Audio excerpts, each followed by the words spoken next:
Homeopathy और allopathy, इन दोनों में से बेटर ऑप्शन क्या है? एक्चुअली दोनों ही सिस्टम जो है अपनी अपनी जगह बहुत अच्छे हैं। बिकॉज ये जो कंपैरिजन करते हैं कि कौन सी पैथी ज़्यादा अच्छी है, तो ये कंपटीशन जो क्रिएट हुआ है वो क्रिएट हुआ है डिमांड से, मार्केट से। एलोपैथी इमरजेंसीज में, एक्यूट्स में बहुत अच्छा काम करती है, बट वहीं उसकी लिमिटेशन आ जाती है क्रॉनिक केसेस में। और होम्योपैथी ब्यूटीफुली वर्क करती है ऑटो इम्यून डिसऑर्डर्स में, जेनेटिकली इनहेरिटेड डिजीज़ में, एलर्जीज़ में, मेंटल हेल्थ में।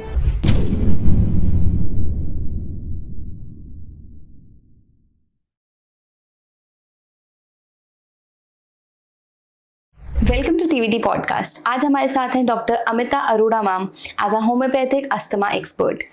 आज हम बात करेंगे द फील्ड ऑफ होम्योपैथी, कैसी उसकी मेडिसिन स्लो वर्क करती है या नहीं करती, about a lot of myth जो होम्योपैथी मेडिसिन के साथ अटैच्ड है। तो let's welcome ma'am and let us know कि क्या होम्योपैथिक मेडिसिन का क्या फ्यूचर है। Welcome ma'am. Thank you so much, TVT, for inviting me on this podcast. And it will be my sincere efforts कि आपके जो भी queries हैं, जो भी आप पूछना चाहें, मैं उसको sincerely answer करूँ। मैम, होम्योपैथी और एलोपैथी, इन दोनों में से बेटर ऑप्शन क्या है? एक्चुअली दोनों ही सिस्टम जो है अपनी अपनी जगह बहुत अच्छे हैं। बिकॉज ये जो कंपैरिजन करते हैं कि कौन सी पैथी ज़्यादा अच्छी है, तो ये कंपटीशन जो क्रिएट हुआ है वो क्रिएट हुआ है डिमांड से, मार्केट से। बट अगर आप मुझसे पूछें पर्सनली, तो होम्योपैथी की अपनी एक स्टेज और वैल्यू है एंड एलोपैथी की अपनी एक वैल्यू है, क्योंकि एलोपैथी इमरजेंसीज में, एक्यूट्स में बहुत अच्छा काम करती है, बट वहीं उसकी लिमिटेशन आ जाती है क्रॉनिक केसेस में। और होम्योपैथी ब्यूटीफुली वर्क करती है ऑटो इम्यून डिसऑर्डर्स में, जेनेटिकली इनहेरिटेड डिजीजेस में, एलर्जीज में, मेंटल हेल्थ में।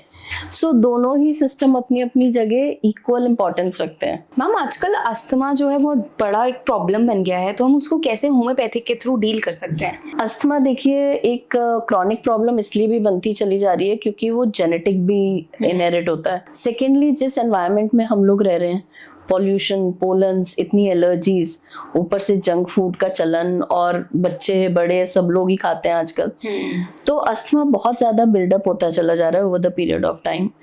होम्योपैथी एक बहुत अच्छा सिस्टम ऑफ मेडिसिन है, बिकॉज वो आपके फैमिली रूट्स, आपकी फैमिली हिस्ट्री में जाता है, आपकी पास्ट हिस्ट्री में जाता है, आप चाइल्डहुड में कैसे थे और क्या क्या चीज़ें आपको एलर्जीज क्रिएट करती थी, किन चीज़ों से आपका अस्थमा बिगड़ा। क्योंकि अस्थमा कोई ऐसा नहीं है कि एक दिन में आ जाता है।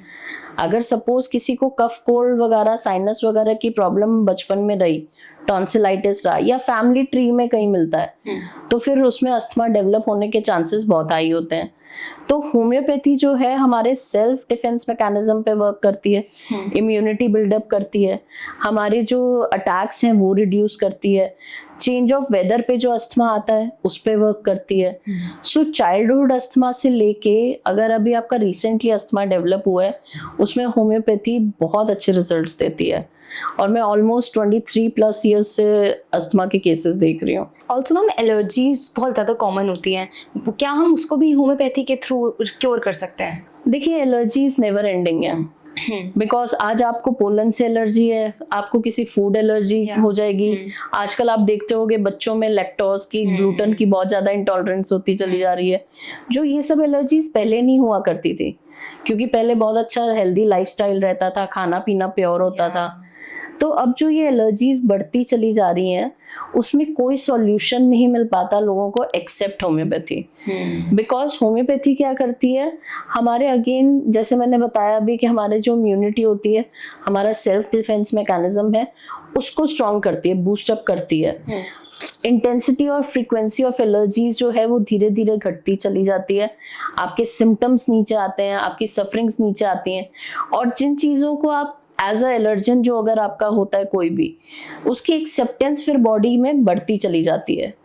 जैसे अगर किसी को ग्लूटेन एलर्जी है, वो गेहूं बचपन से नहीं खा पा रहा है, उसको कोई और आटा खाना पड़ता है, लेकिन जब वो होम्योपैथिक ट्रीटमेंट पे आता है तो धीरे धीरे करके उसका जो वो व्हीट का कंजम्पशन है वो फिर इम्प्रूव होने लगता है और उसकी जो प्रॉब्लम्स है वो कम होने लगती हैं। ऑल्सो जो एक होम्योपैथी की जो मेडिसिन होती हैं वो चिल्ड्रन के लिए सेफ होती हैं? Absolutely, it is as safe as the child in the womb of a mother. क्योंकि सबसे ज्यादा सेफ माना जाता है प्रेगनेंसी में कि बच्चा सेफ है अपने मदर के वूम में। उतनी ही एक्चुअली सेफ होम्योपैथी है, बिकॉज बहुत जेंटल है, कोई साइड इफेक्ट नहीं है, कोई स्टेरॉइड्स नहीं है, कोई हार्मफुल पोस्ट इफेक्ट्स नहीं है, इसके किसी भी तरीके से हार्म नहीं करती है आपको, बहुत इजीली एडमिनिस्टर की जा सकती है बच्चों के लिए, और पेरेंट्स को कोई प्रॉब्लम नहीं आती किसी भी तरीके की कि बच्चे को हम होम्योपैथी कैसे खिलाएं, कड़वी मेडिसिन नहीं है।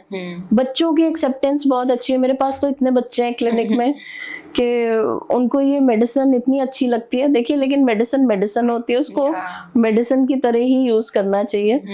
सो it is not that it is sweet pills और स्वीट मेडिसिन तो इसको ज्यादा मात्रा में दिया जाए, but yes, it is absolutely safe for children, from a newborn baby to elders, मतलब मैं कहूँगी absolutely safe। ऑल्सो मैम ये भी होता है कि लोग कहते हैं कि होम्योपैथिक जो है बहुत धीरे असर करती है, तो ये सच है या फिर मिथ है? देखिए, इसमें सच्चाई भी है और ये मिथ भी है, क्योंकि लोगों को अभी इम्पोर्टेंस नहीं पता होम्योपैथी के कहाँ पे एक्चुअली वर्क करती है। एक्यूट केसेस में, जैसे सपोज फीवर हो गया, डायरिया हो गया, लोगों को लगता है कि ऐसे केसेस में होम्योपैथी नहीं वर्क करती, बट ऐसे केसेस में होम्योपैथी बहुत अच्छा वर्क करती है।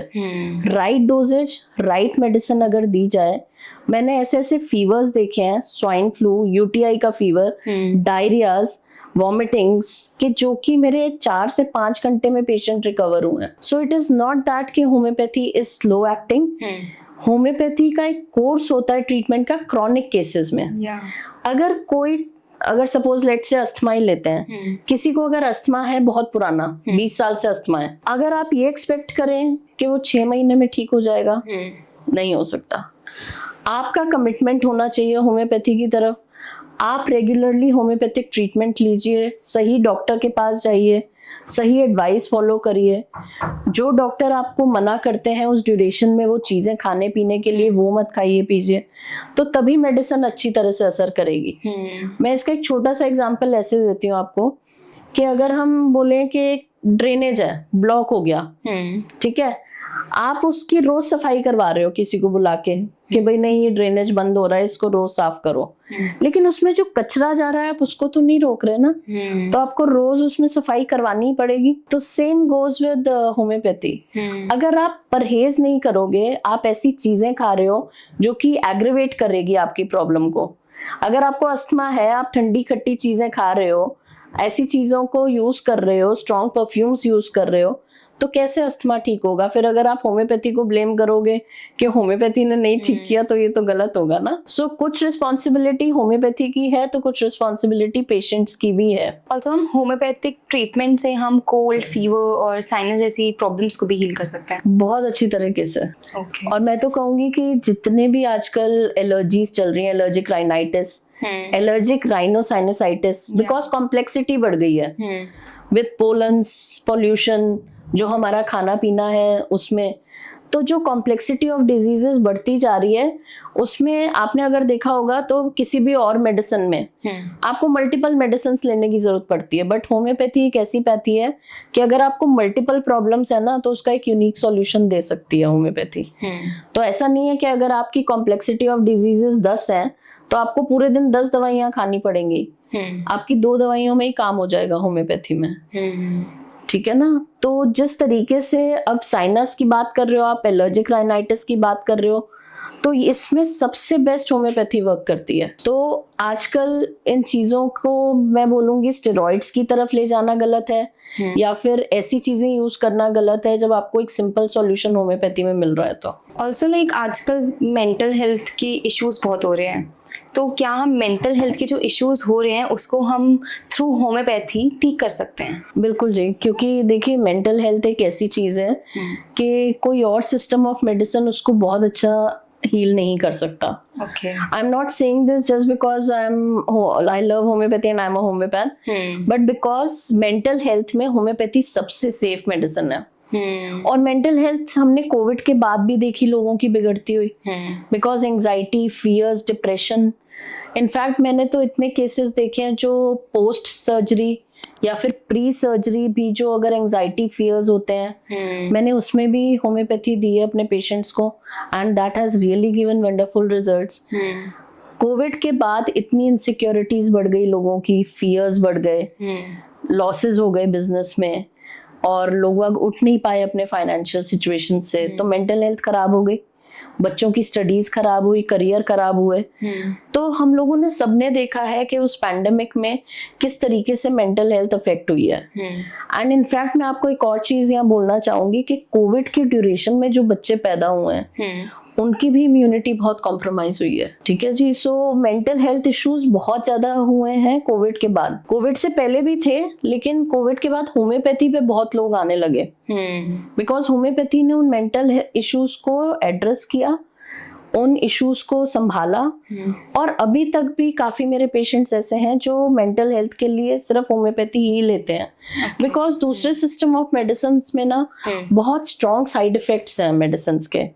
या तो आप सिडेशन हो जाती है, ट्रैंक्विलाइजर्स होते हैं, और आप ना एक ड्राउजीनेस में आ जाते हो, आप दूसरे दिन काम नहीं कर सकते। आपको अपना काम करना हो तो आप कंफ्यूजन ऑफ थॉट्स हो जाता है, आपको समझ नहीं आता कि मैं क्या बोलूं, प्रेजेंटेशन देनी है, धड़ धड़ धड़ एकदम दिल करने लगता है।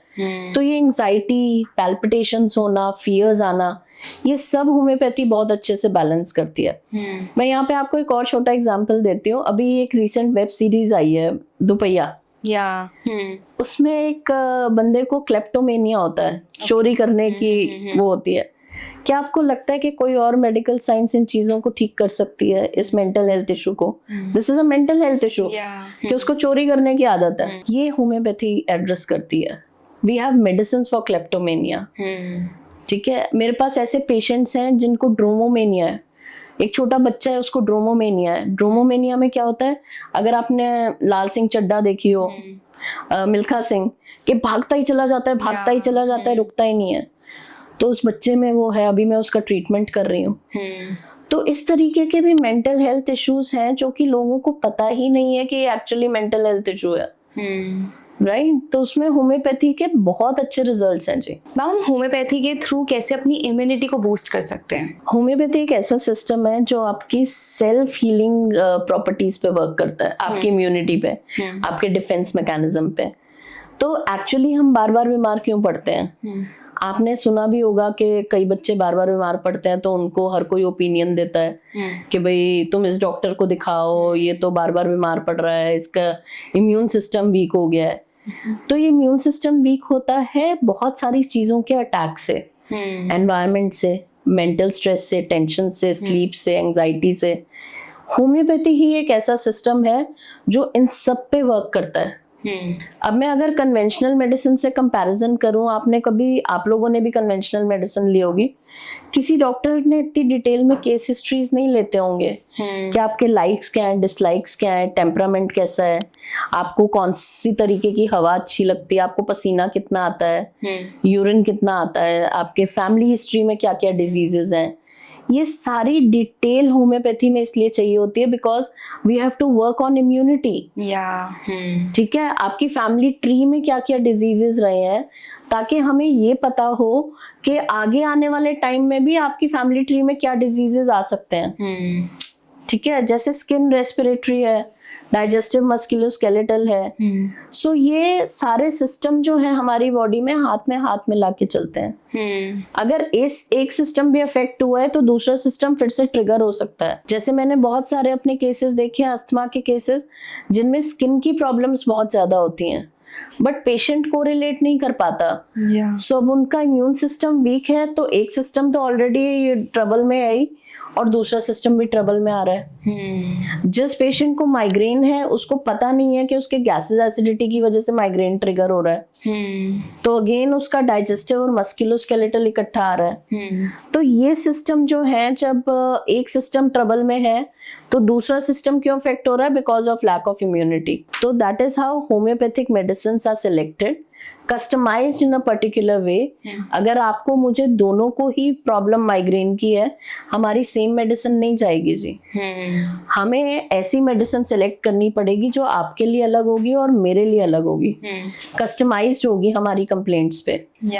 हो सकता है आपको आइसक्रीम खाने से माइग्रेन बढ़ जाता हो, लेकिन हो सकता है मुझे आइसक्रीम खाने से अच्छा लगता हो, मेरा सर दर्द नीचे आ जाता है। तो ये डिफरेंस होता है होम्योपैथी में कि medicine is prepared according to complaints of patient and on the family history, the genetic history.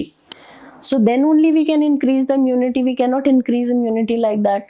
But yes, homeopathy self healing abilities immunity को बढ़ा देती हैं. ओके, ऑल्सो होम्योपैथिक मेडिसिन के क्या साइड इफेक्ट्स भी होते हैं? बिल्कुल नहीं होते जी साइड इफेक्ट्स. बहुत सेफ है, जेंटल ट्रीटमेंट है, नॉन टॉक्सिक, नॉन स्टेरॉइडल, और इतने आराम से हीलिंग होती है उसमें कि आपको किसी भी तरीके का, जैसे मैंने बोला, ना ड्राउजीनेस होगी, ना आपको कोई कंफ्यूजन ऑफ थॉट्स होगा. आप डेली की अपनी एक्टिविटीज अच्छे से कर सकते हो.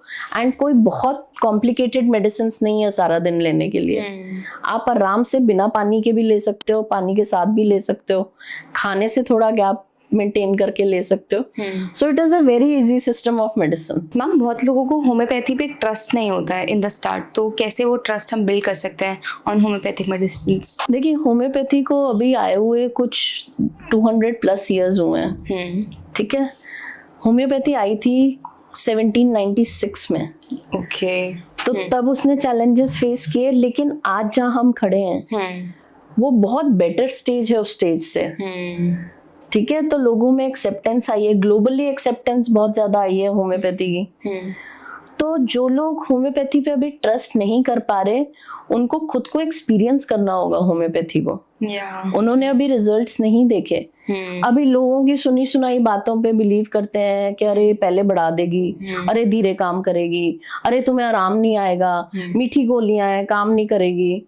ऐसा नहीं है. जब तक आप खुद इस्तेमाल नहीं करते और जब तक आपको पता ना हो कि होम्योपैथी की क्या इंपॉर्टेंस है और क्या मतलब उसके कोई साइड इफेक्ट्स के बिना वो इतनी अच्छी हीलिंग करती है, तो तभी लोगों में विश्वास आएगा.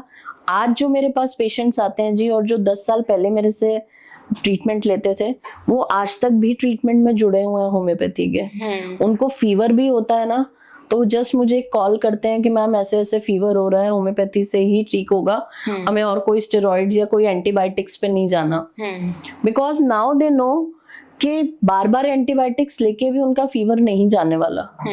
So then they opt for homeopathy only. So people who actually trust homeopathy know their value and they only believe in homeopathy, they will go to homeopath only. Also ma'am, हम क्या लाइफस्टाइल में कुछ ऐसे changes कर सकते हैं जिससे हम अस्थमा और एलर्जीज वगैरह को अपना क्योर कर लें विद होम्योपैथिक मेडिसिन?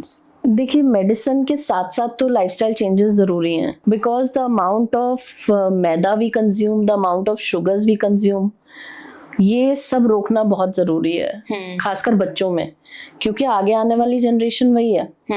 अगर अभी उनकी हेल्थ पे ध्यान नहीं दिया जाएगा तो आगे उनका जो फ्यूचर है वो बहुत खराब हो जाएगा. राइट. तो ये जितने रिफाइंड शुगर्स हैं या मैदा है, जंक फूड है, पहले तो उसको रोकना होगा. तो वो एक बार कम हो जाए, एटलीस्ट मैं कहती हूँ रुक ना सके, कम हो जाए, वो चेंज करना बहुत जरूरी है. फिर आजकल बच्चों में, यंग जनरेशन में स्मोकिंग, वेपिंग, अल्कोहल, ये सब बहुत ज्यादा बढ़ता चला जा रहा है. और प्रॉब्लम ये है ना कि पेरेंट्स के पास टाइम नहीं है. Everybody is busy in their work and I don't blame them also, but they are parents. It's their responsibility to watch कि बच्चा क्या खा रहा है. आजकल ऐप सबके पास है, मोबाइल सबसे बड़ी कन्वीनियंस है. तो बस मोबाइल पे आ गया भाई ऑर्डर, पेमेंट हो गई. तो ये गलत है. यू शुड बी वॉचफुल कि मेरा बच्चा क्या ऑर्डर कर रहा है, क्या वो हेल्दी भी है उसके लिए या नहीं. तो ये चेंजेस करना बहुत जरूरी है. अपने आप की रिस्पॉन्सिबिलिटी लेना जरूरी है. एक रजीम फॉलो करना बहुत जरूरी है. आपको योगा पसंद है, आप योगा करो. आपको एक्सरसाइज पसंद है, आप एक्सरसाइज करो. जो भी सिस्टम, वॉकिंग पसंद है, रनिंग पसंद है, लेकिन वो कंटिन्यूअसली होना जरूरी है. वो रुकना नहीं चाहिए. तो वो फॉलो करिए. समर्स में आप स्विमिंग ऑप्ट कर सकते हो. आउटडोर एक्टिविटीज में बच्चों को डालना जरूरी है, क्योंकि आजकल सारे गेम्स तो मोबाइल पे हैं. कोविड में पढ़ाई मोबाइल पे हुई तो बस बच्चों को मोबाइल चलाने आ गए. आजकल तो 3 साल का बच्चा मोबाइल चला लेता है. सो ये मोबाइल जो है वो और ज्यादा स्ट्रेस लेके आ रहा है. सोशल मीडिया पे जो चीजें आती हैं, लोग सोशल मीडिया को ही डॉक्टर समझ के वही सब करने लग जाते हैं. तो ये चेंज करना जरूरी है कि social media is not your doctor. आप गाइडेंस ले सकते हो, आप एजुकेशन लो, से अच्छी चीजें सुनो, अच्छी चीजें पढ़ो, लेकिन उसको डॉक्टर मत बनाओ अपना. सेल्फ मेडिकेशन जो है वो रोकनी पड़ेगी. और जो आपके डॉक्टर एडवाइस कर रहे हैं उसको फॉलो करना बहुत जरूरी है। सो पूरा का पूरा ब्लेम जो डॉक्टर्स पे डल जाता है कि अरे इसका ट्रीटमेंट काम नहीं किया, अरे इसकी दवाई ने तो कुछ किया ही नहीं, तो ये सिर्फ डॉक्टर की रिस्पॉन्सिबिलिटी नहीं है, ये पेशेंट की खुद की भी रिस्पॉन्सिबिलिटी है। They have to take ownership of that. Ma'am क्या होम्योपैथी मेडिसिन, होम्योपैथी का जो फील्ड है वो अभी और ग्रो करेगा? बहुत ग्रो करेगा। होम्योपैथी में बहुत पोटेंशियल है जी। बहुत ज़्यादा पोटेंशियल है। एंड यहाँ पे मैं एक और चीज़ बोलूँगी कि अब ना टाइम आ रहा है इंटीग्रेटेड मेडिसिन का। ठीक है, हम जैसे मैंने कहा कि कॉम्प्लेक्सिटी ऑफ डिजीजेस बहुत बढ़ती चली जा रही है, ऐसे ही कॉम्प्लेक्सिटी ऑफ ट्रीटमेंट्स बढ़ता चला जा रहा है। ओके। क्योंकि अभी लोगों को अवेयरनेस नहीं है कि एक्यूट में उन्हें क्या लेना है और लॉन्ग टर्म ट्रीटमेंट में क्या लेना है, कौन सा ट्रीटमेंट सेफ है उनके लिए। इंटीग्रेटेड मेडिसिन में एलोपैथिक की भी रिक्वायरमेंट होगी, होम्योपैथी की भी होगी जी, आयुर्वेदा की भी होगी, योगा की भी होगी, मेडिटेशन की होगी। जब तक हम इनको कंबाइन करके नहीं चलेंगे ना, वेलनेस और हीलिंग की अगर हम बात करें, क्योर की, क्योर जो बहुत बड़ा वर्ड है, वो 100% क्योर नहीं आ सकता किसी भी पेशेंट में। अगर अभी अस्थमा के केसेस में मैं पेशेंट को बोल दूं कि नहीं नहीं आपको नेबुलाइज नहीं करना, आपको इनहेलर नहीं लेना, सिर्फ मेरी medicine low, that is wrong, that is absolutely wrong. अगर एक्यूट अटैक आया है, आपको नेबुलाइजेशन की जरूरत पड़ रही है, आपको मेडिकेशन की जरूरत पड़ रही है, उस शॉर्ट टर्म के लिए ले लो, बट होम्योपैथी को नहीं रोकना उस वक्त। बिकॉज होम्योपैथी तो आपके सेल्फ डिफेंस मैकेनिज्म को बूस्ट कर रही है, आपके अटैक्स नीचे लेके आएगी, आपकी सफरिंग्स को नीचे लेके आएगी। और नेबुलाइजेशन क्या करेगा कि वो जो ब्रोंकियोस्पाज्म हुआ है उसको इमीडिएटली रिलीफ दे देगा। तो ये दो सिस्टम अगर साथ में साथ मिलके चलेंगे ना, तो बहुत अच्छा फ्यूचर है मेडिकल सिस्टम का इंडिया में। लेकिन अगर इसी में ही लगे रहे हम कि कौन सा सिस्टम अच्छा और कौन सा बुरा है, तो फिर सफरर रहेगा पेशेंट। सो हमें सबसे पहले प्रायोरिटी पे रखना है कि पेशेंट ने सफर नहीं करना चाहिए। Thank you so much for watching this podcast. I hope कि आप लोगों की भी कोई क्वेरीज रही होंगी तो वो आज आंसर हो जाएं और आप भी होम्योपैथिक ट्रीटमेंट ज़रूर फॉलो करें। आपको मुझसे किसी भी तरीके से कंसल्ट करना है, ऑनलाइन कंसल्टेशन चाहिए या क्लिनिक में विजिट करके कंसल्टेशन चाहिए, तो आपके स्क्रीन पे जो डिस्प्लेड नंबर्स हैं उन पे कॉल करके आप कंफर्टेबल टाइम लेके अपॉइंटमेंट लेके विजिट कर सकते हैं। Thank you so much for watching.